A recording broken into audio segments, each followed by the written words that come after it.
Cara, uma pergunta. Não sou de política, não acompanho, mas sempre me pareceu o lado da esquerda pior por conta dos países serem piores, etc.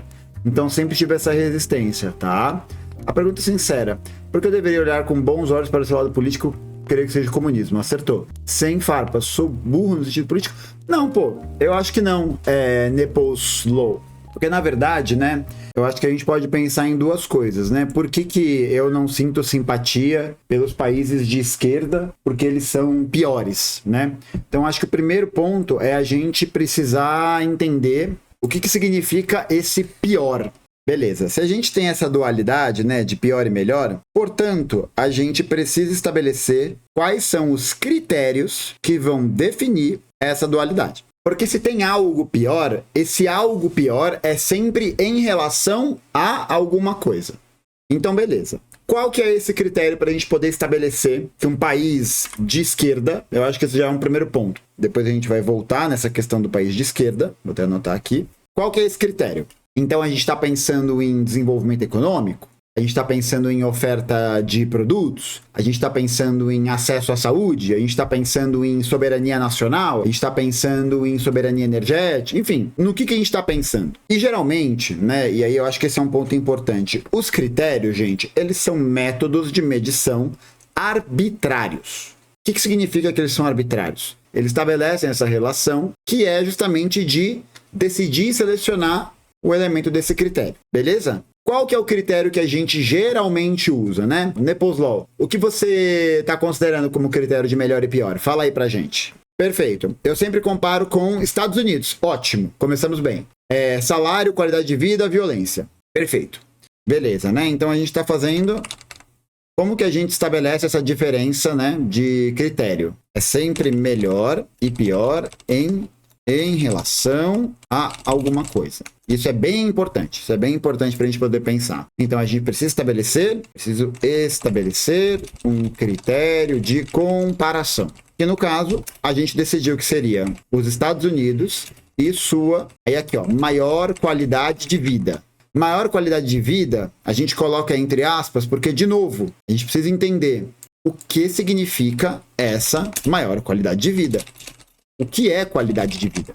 Entende? E é um questionamento importante, né? Porque senão a gente começa a universalizar determinados contextos que às vezes não dizem respeito a uma melhor qualidade de vida para todos. Pode eventualmente acontecer. Então, beleza. O que é essa qualidade de vida? Salário, qualidade de vida, violência. Beleza. Então, a gente está pensando em 3 critérios, né? Salário, qualidade de vida. Vamos escrever os 3 para não esquecer.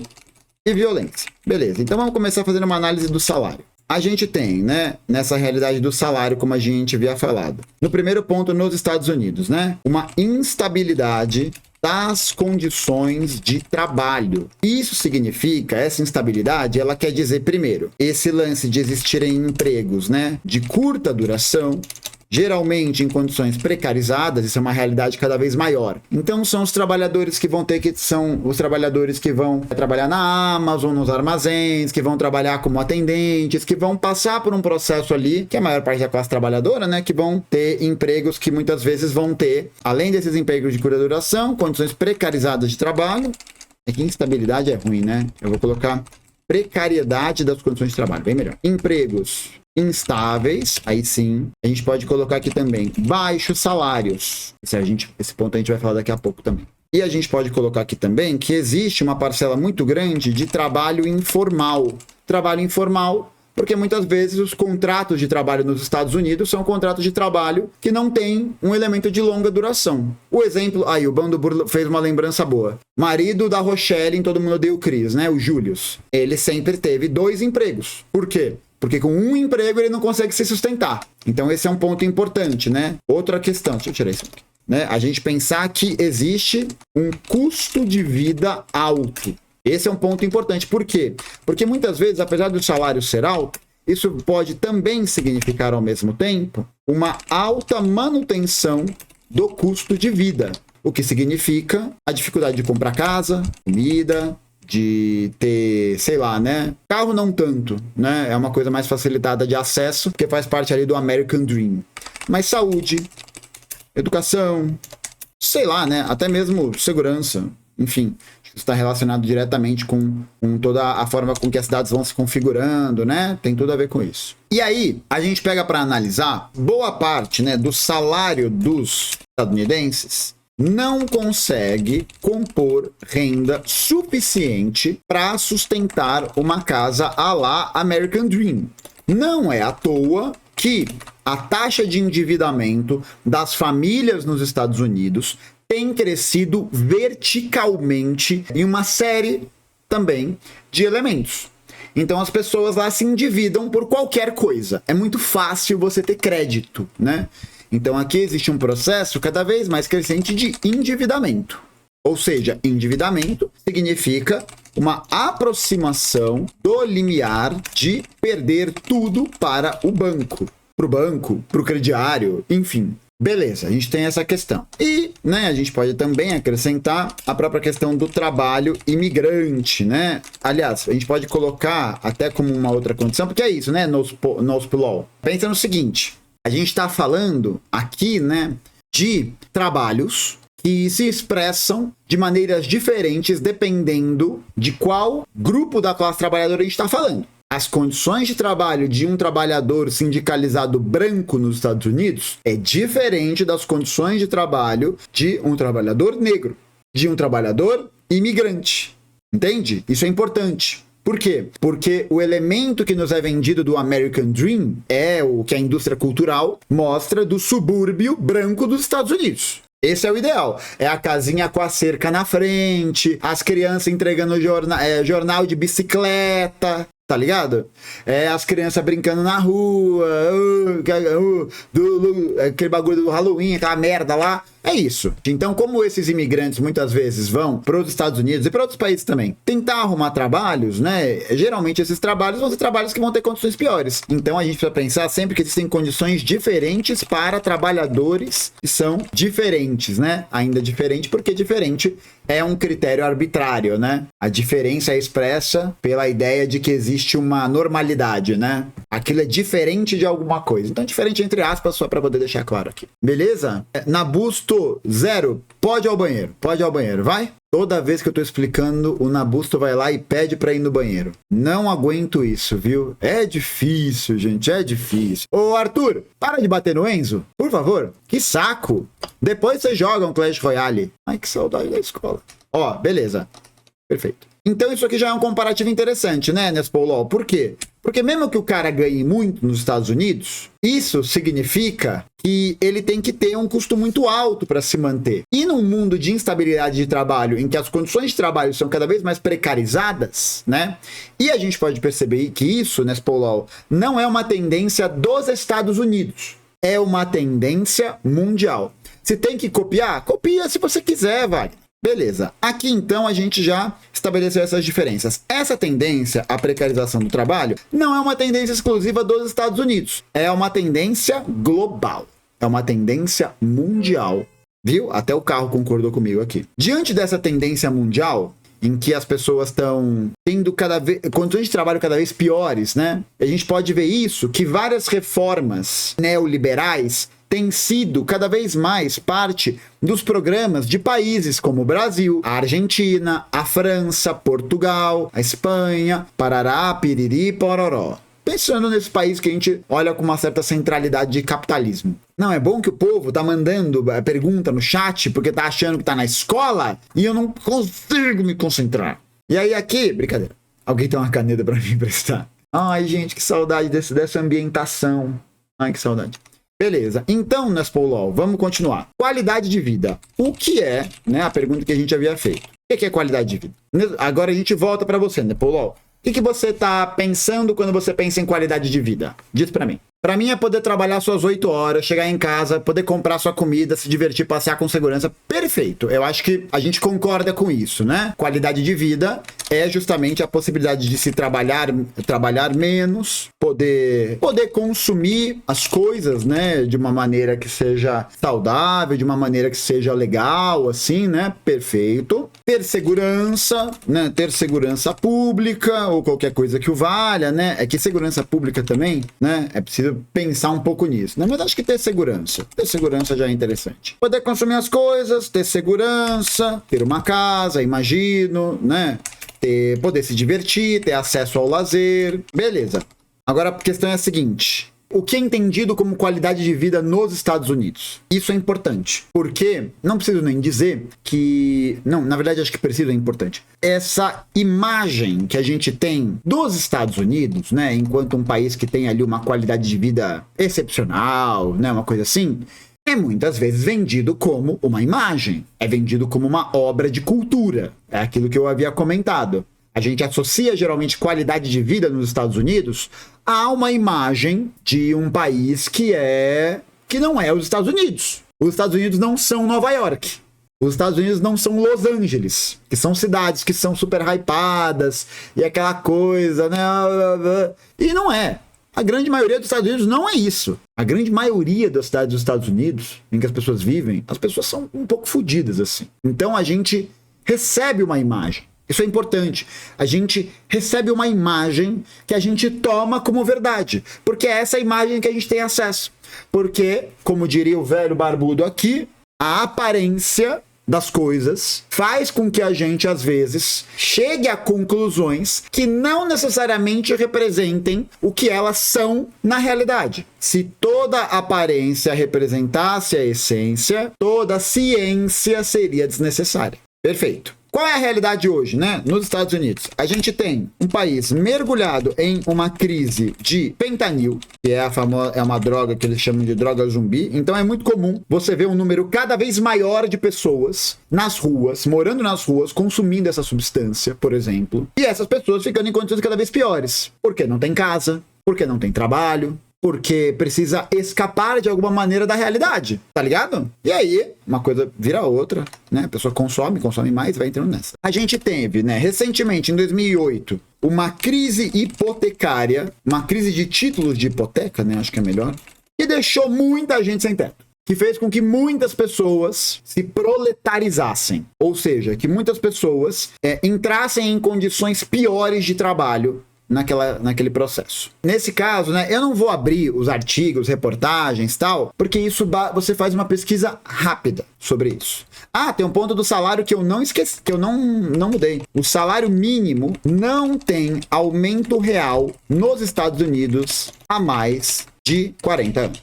Esse é um ponto importante. Se não tem aumento de salário real, isso significa o quê? Piora das condições de vida. Simples e objetivamente, certo? Beleza. Títulos de hipoteca. A gente tem também uma ideia, né, nos Estados Unidos que associa a qualidade de vida ao consumo desenfreado. Tanto que o que existe, né, de idealização por essa parte dessa cultura dos Estados Unidos é de justamente ter essa brisa de eu quero ir para lá para comprar um PlayStation. Eu quero ir para lá para comprar um não sei o quê. Eu quero ir para lá para comprar 38 cores de M&M. Só que isso, meu querido, isso não é qualidade de vida. Isso é lazer. Isso é...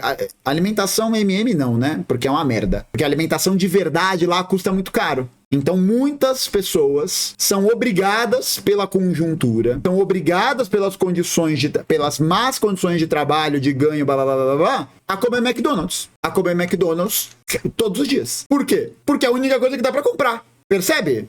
Percebe a lógica que existe aí? Certo. Perfeito.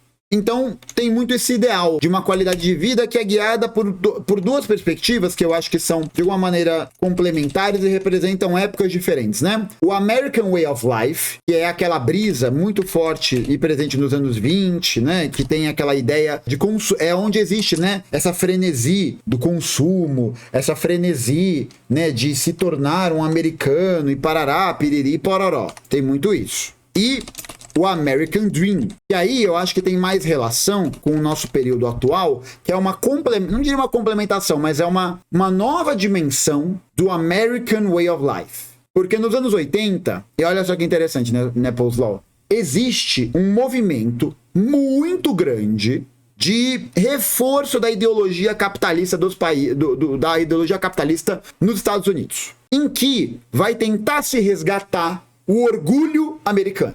A primeira pessoa que disse Make America Great Again não foi o Donald Trump, mas foi o Ronald Reagan, o presidente que vai aplicar as primeiras políticas neoliberais nos Estados Unidos, que vão causar todas essas coisas que a gente falou. Uma necessidade maior de acesso a crédito, uma diminuição da sindicalização dos trabalhadores, um processo de diminuição do aumento real dos salários, da qualidade do trabalho, etc, etc, etc.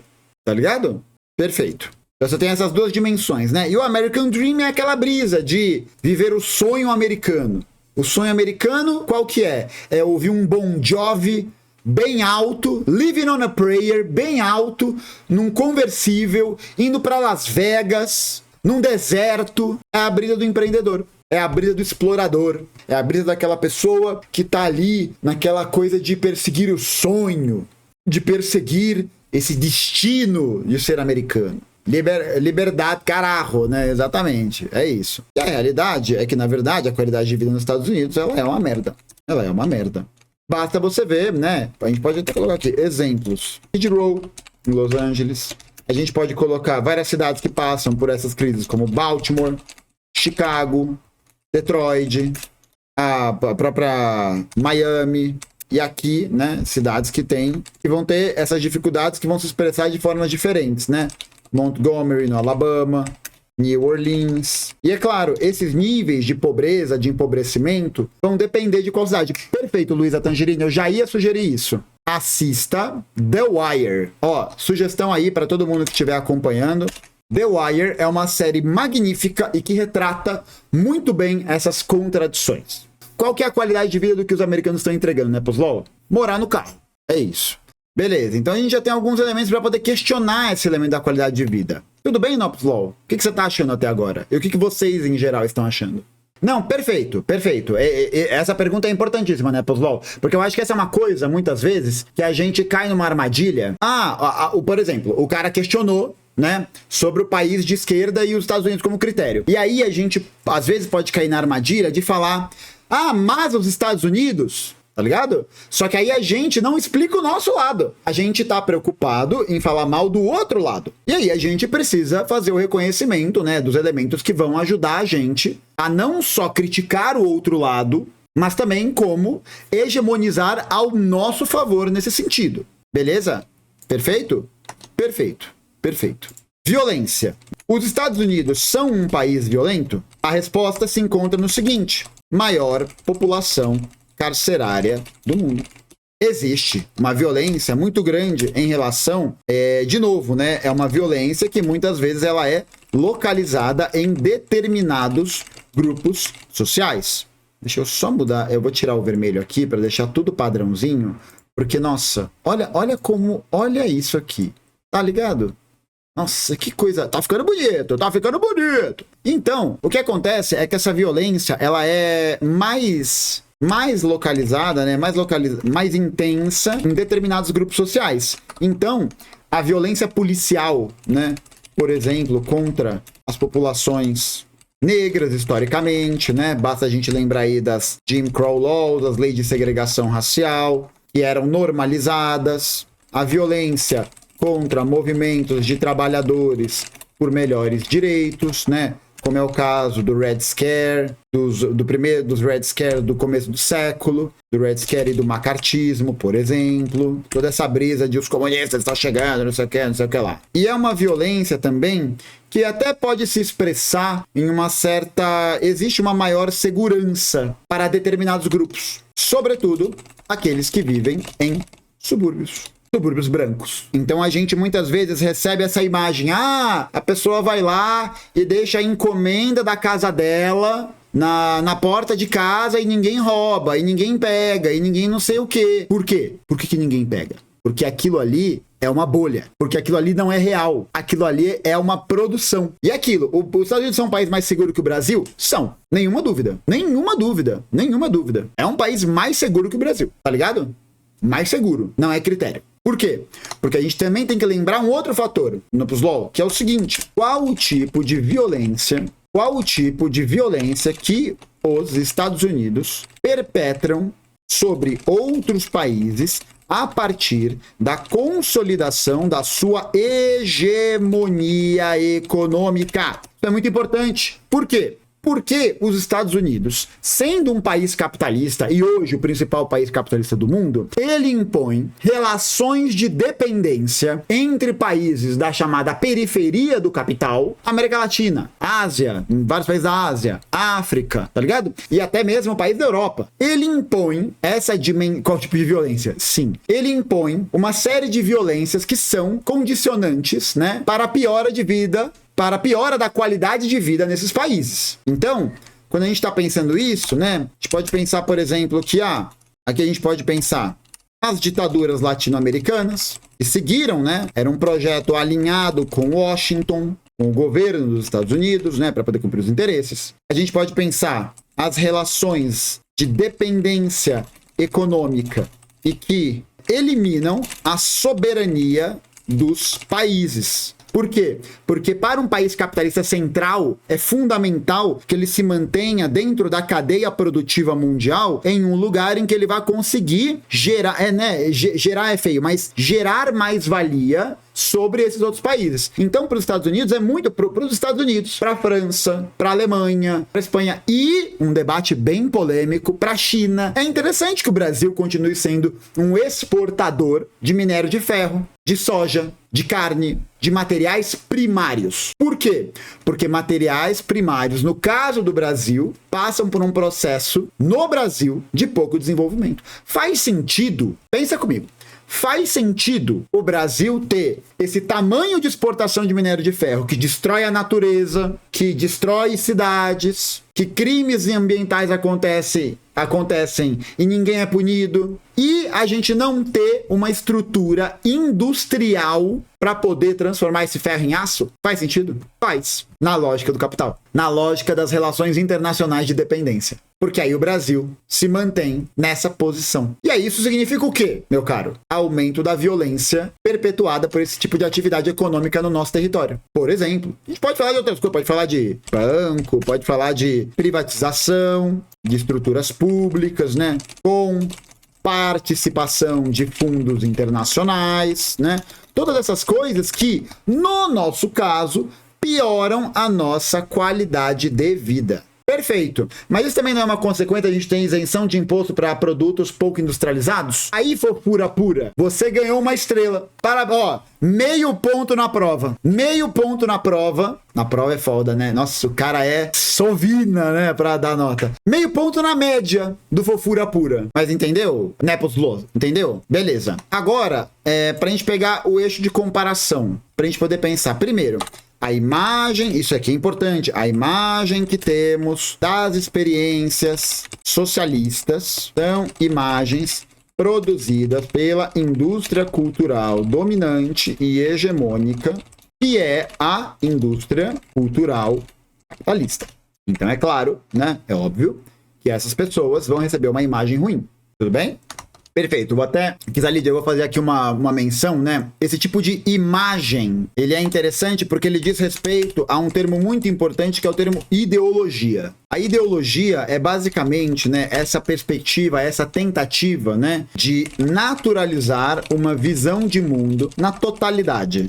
Isso é ideologia. Então não existe não ideologia. Tudo que eu estou te dizendo aqui, né, PUSLOL, é ideológico. É ideológico. Por quê? Porque parte da concepção de uma visão de mundo marxista-leninista. Um zoom? Deixa eu dar um mais. Eu já tinha dado, vou fazer mais aqui. Melhorou, gente? Nossa, agora tá brabo, hein? Ó, então aqui a gente tem uma ideia, a gente tem um campo das ideias, porque a ideologia, ela tá diretamente relacionada à política, né?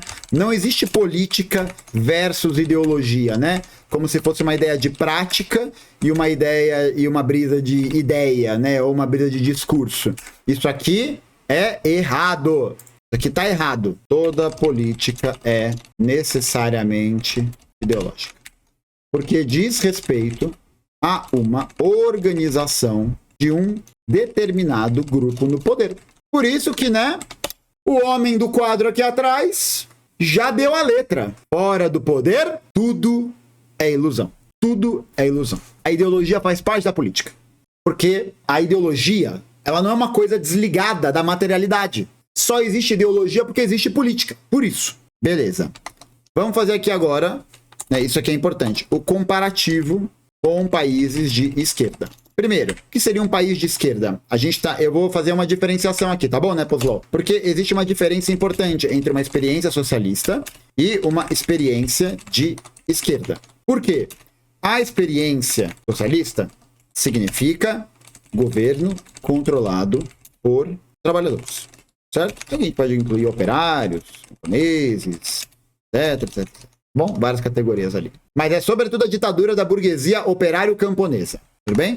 Uma experiência socialista significa necessariamente que a burguesia está fora da alçada de poder. Por que isso? Porque aí é que a gente pode nomear os nossos exemplos de experiência socialista. Aqui a gente pode colocar Cuba, a gente pode colocar a Coreia Popular. E aí, né, debates, é um debate. Algumas pessoas dizem que a China, Vietnã, Laos e tal, mas aqui é fruto de debate. Isso se debate. Se houve uma reabilitação do capitalismo na China, tal, é uma questão. Eu acho que é preciso ver essa questão com uma certa parcimônia. Que eu não vou entrar aqui porque acho que não vale a pena. Mas então, é verdade, obrigado, André. Coreia Popular é a mesma coisa que Coreia do Norte. E aí a gente faz a diferença com a experiência de esquerda. A experiência de esquerda, ela é geralmente, né, um governo de caráter social-democrata e que, aqui é importante, mantém as relações capitalistas de produção. Ou seja, isso aqui significa burguesia no poder. Nesse caso, a gente pode até pensar numa perspectiva de uma burguesia nacional. Pode ser, por exemplo, uma burguesia nacional no poder e com mais influência. Então, exemplos. A Venezuela. Uma experiência de esquerda que tem se endireitado cada vez mais. Que tem perseguido pessoas do Partido Comunista da Venezuela. Percebe? A burguesia, na experiência socialista, deixa de existir enquanto classe. Por isso que o lance da China é um debate. Porque a burguesia chinesa, vietnamita, laosiana, ainda existe. Ela ainda existe, ela foi reabilitada, ela tem bastante poder político. Por isso que é um debate. Não, então, vamos lá. O Maduro não é comunista e ponto. Qual que é a diferença, né? No caso, por exemplo, da experiência venezuelana. É uma experiência que combate a hegemonia dos Estados Unidos sobre a economia venezuelana, mas que ainda atende aos interesses da burguesia venezuelana. Não é à toa que, apesar dos Estados Unidos, né, durante um bom tempo aí recentemente, terem feito muito essa campanha de terror contra o Maduro, contra o Hugo Chávez. O Hugo Chávez era bem melhor que o Maduro, vale dizer, tá? Ele era bem mais à esquerda que o Maduro. Hugo Chávez, o Maduro, não sei o quê. Agora, as relações entre Venezuela e Estados Unidos estão mais estreitadas. Por quê? Porque os Estados Unidos estão comprando petróleo venezuelano. Entendeu? Por isso que a Venezuela não vai ser comunista. Não pelo governo do PSUV. Nunca. Na verdade, nenhum desses países se tornou comunista em nenhum momento. Por quê? Né? A gente tem o período de transição. O período do socialismo, né, que são todas essas experiências que a gente comentou, são períodos de consolidação da ditadura do proletariado. Ditadura do proletariado, esse é o termo, tá, gente? Se alguém falar pra vocês que, é outro nome, né, é outra coisa, não. Socialismo é ditadura do proletariado. Esse é o termo, ditadura do proletariado. Por quê? Porque, na verdade, como a gente está falando de política, a gente está falando de hegemonia, a gente está falando de controle, a burguesia controla a nossa vida. Pô, né, pessoal? Para pra pensar. Se você não tiver dinheiro, você não vive. E aí, nessas condições, você se submete a empregos ruins, você é obrigado a se mudar para mais longe, você não tem acesso a uma alimentação saudável e equilibrada porque é caro, você não tem acesso a lazer porque os parques estão sendo privatizados, porque o lazer é o shopping, onde você vai consumir. O que é isso? Mecanismos de controle da burguesia. Mecanismos de controle institucionais políticos para garantir a estabilidade do regime. Qual que é a estabilidade do regime? o regime capitalista. Perfeito? Tudo bem? Agora, nenhum país foi comunista. E a Venezuela não quer ser também, então foda-se. Aqui. Então eu vou fazer a comparação com países que são socialistas e depois vou fazer uma análise como essa relação com o país de esquerda. Pegar Cuba. E aqui alguns adenos importantes. Primeiro, Cuba sofre um bloqueio econômico há mais de 60 anos e que impede o livre desenvolvimento e relação do país com o mundo. Para a gente poder entender, Cuba é bloqueada pelos Estados Unidos porque quando um navio atraca em Cuba, por exemplo, essa é uma medida, mas tem muitas outras. Quando um navio atraca em Cuba, no porto de Mariel, ele não pode atracar em um porto dos Estados Unidos por 6 meses. Mas, professor, as relações de produção não está acima de uma vontade da burguesia. Me parece que há a vontade pessoal. Não. Tudo bem, mas é isso, é um mecanismo de controle, não é? Não é um mecanismo de controle da classe burguesa? Não existem esses mecanismos de controle?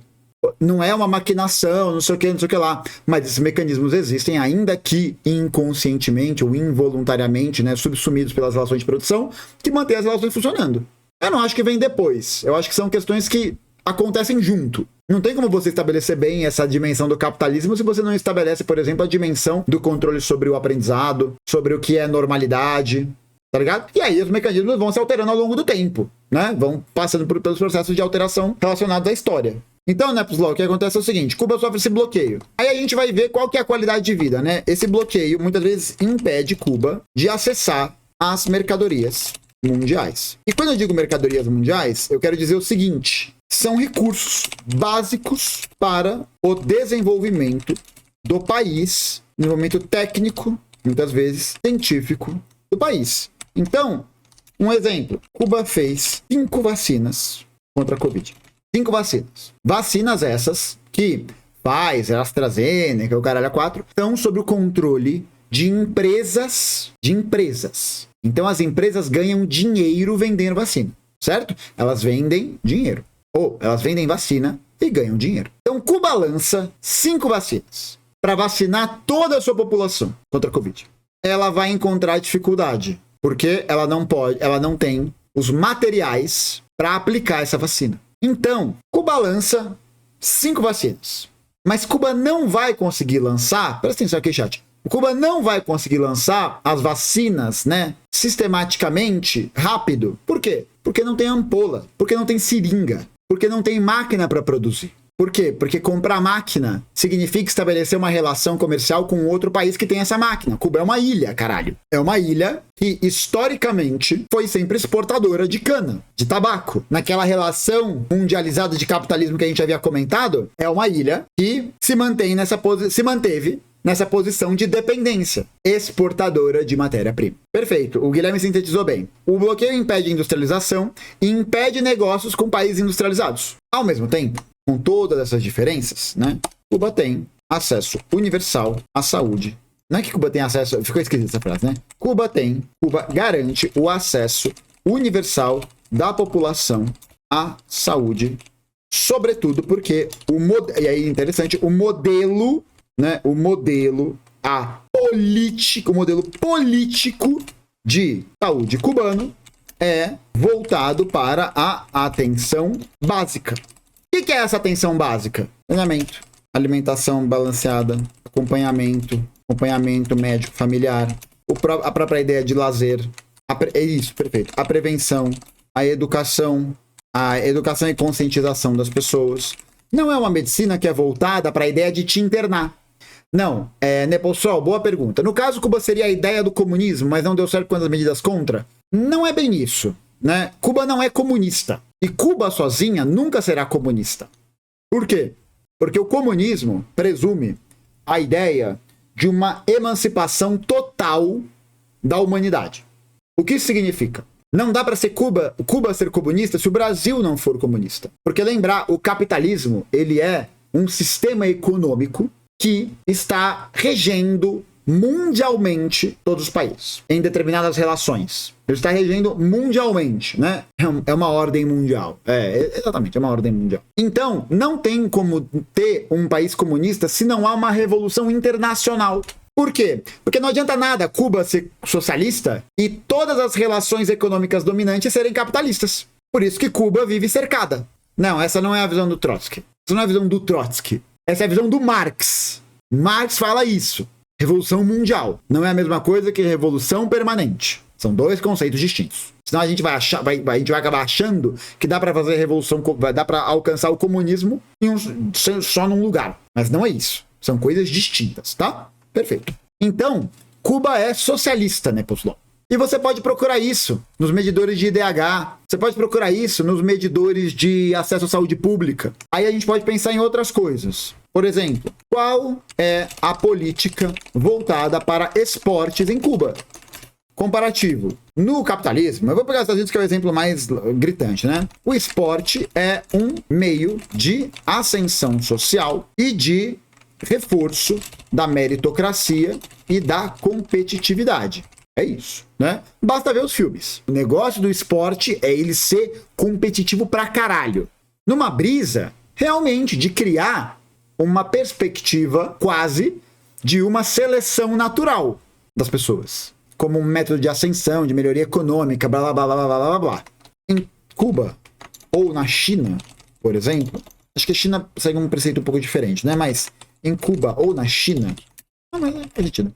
O esporte é uma prática social e que envolve políticas para garantir não só o rendimento dos atletas, como... Não, eu não tô conseguindo elaborar. Mas, tipo, o esporte em Cuba ou na China, você vê Cuba, né? Cuba, nas Olimpíadas, sempre vai muito bem, mesmo sendo um lugar pouco estruturado. Por quê? Porque o governo cubano tá sempre ali investindo.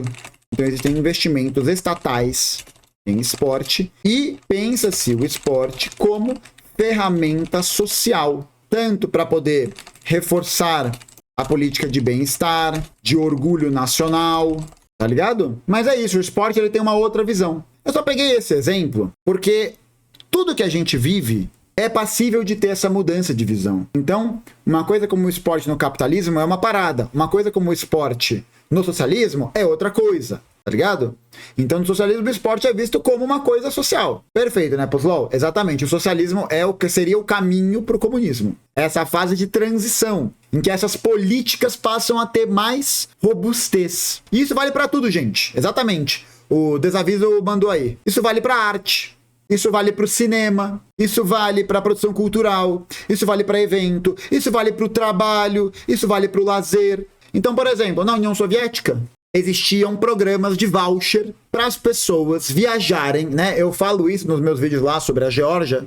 Existiam programas de viagem para as pessoas que eram feitas pelo governo. Por quê? Porque para o Estado socialista, as pessoas têm que ter direito ao lazer gratuito. Você não consegue ir para os Estados Unidos sem pagar uma nota do seu bolso. Você não consegue. Você não consegue ter lazer de conhecer lugares, né? Sem gastar uma nota. Não dá. Essas políticas existem. Existem na China. Existe muito incentivo de viagem. Tanto que é isso, né? Você vê muitos chineses viajando por aí.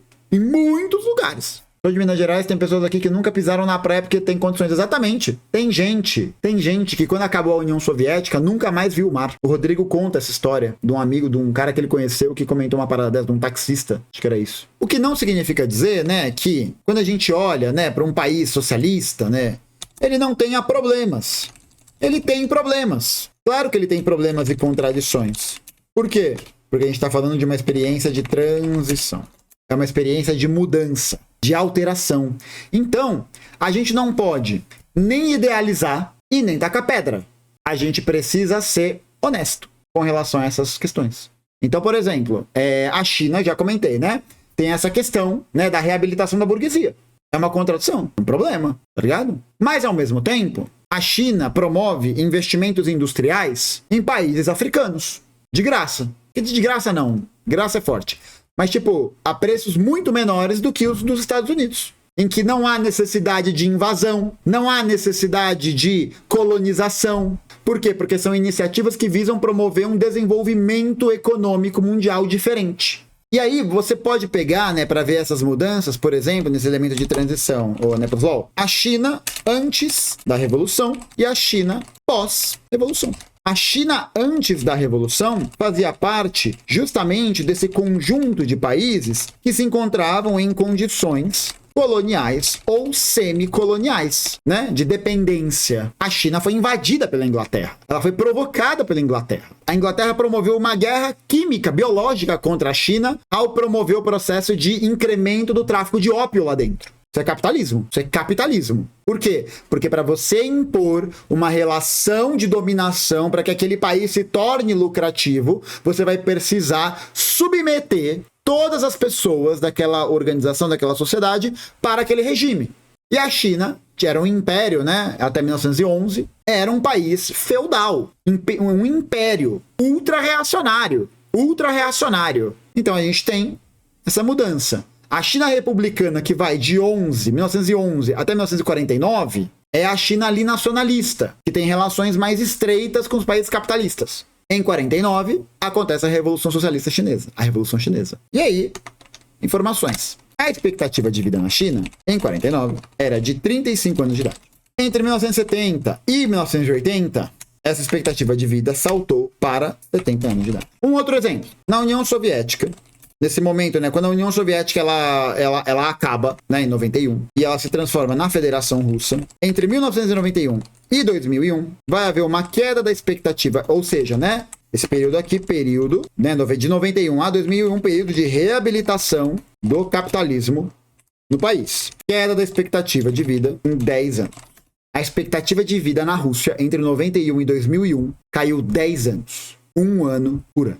Morreu mais gente na Ucrânia de 91 até 2022 do que no suposto Holodomor. De fome, de doença. Quando a União Soviética acabou, esses países do leste europeu, os países do leste europeu, a União Soviética e tal, altas atividades de prostituição infantil, de atividades criminosas, tráfico de pessoas, tá ligado? Boa, né, pessoal? Mas por que falam que a China só cresceu quando se abriu para o capitalismo? Porque, na verdade, a China, né, e eu acho que essa é a questão, o Deng Xiaoping, que é o cara que vai fazer essa abertura, é um cara que é considerado de direita no Partido Comunista Chinês. Ele é um cara de direita no Partido Comunista Chinês. Então, o que acontece é que a China, ela percebe, em um certo momento, sei lá, que ela não vai conseguir competir. Essa é a visão. Em pé de igualdade com o Ocidente nessa disputa tecnológica. Então, ela abre pequenos espaços, né, lá nos anos 70, as chamadas zonas econômicas especiais, com permissão de atividades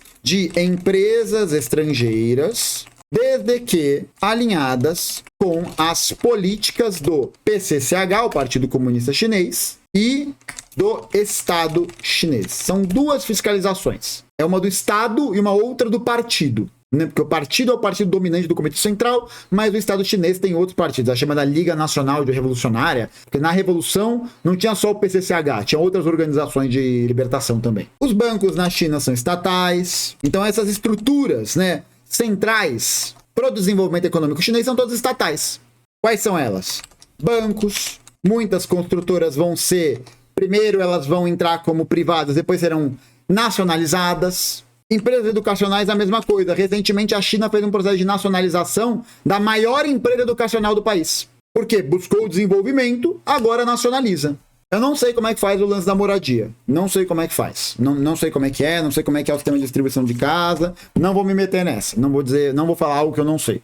Mas então o que acontece é que quando a gente pensa, né, nessa comparação de países capitalistas e socialistas e tal, é preciso que a gente entenda primeiro que a gente consome isso enquanto propaganda. E a gente também precisa entender que as necessidades e demandas do povo chinês são diferentes dos brasileiros, que são diferentes dos cubanos, que são diferentes dos guatemaltecos, que são diferentes de qualquer outro povo que exista. Por quê? Porque cada povo tem a sua demanda e a sua necessidade particular, dada cada conjuntura histórica. É verdade, a maior malha ferroviária de trens de alta velocidade do mundo é na China, é chinesa, e construída em um período curto de tempo. Se a China vê o Brasil um possível país amigo para implementar o socialismo, não sei. Gente, socialismo não se faz sem revolução, porque a burguesia brasileira não vai querer perder o seu quinhão. Mas uns trem-bala no Brasil ia ser top.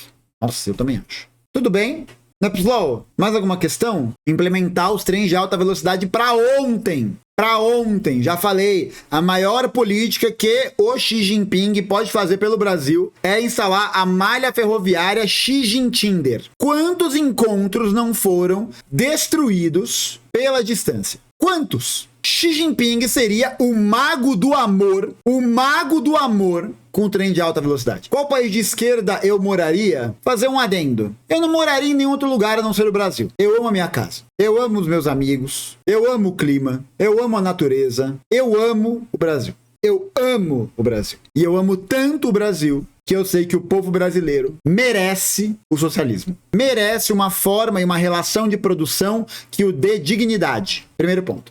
Tirando isso, país de esquerda, eu moraria na China, por exemplo, tranquilo. E moraria em Cuba também. Acho que eu ia demorar para me adaptar, mas moraria na China e em Cuba, né? Acabou. É isso que tem de experiência de esquerda ou socialista. Acabou. Beleza? Cara, legal, gostei bastante. Vou refletir e pesquisar. Perfeito, né, Nepslow? Que bom. Fico feliz que você tenha aproveitado esse momento e tal. Eu fico feliz de poder, enfim, né? Trazer novas reflexões. Não tô aqui para te convencer de nada. Eu tô aqui para que as pessoas possam refletir a respeito das coisas, né? Não tô aqui para pregar a palavra, para converter ninguém. Tô aqui para podermos conversar. Ai, gente, chega! Chega! Chega dessa aula! Chega! Chega! Chega!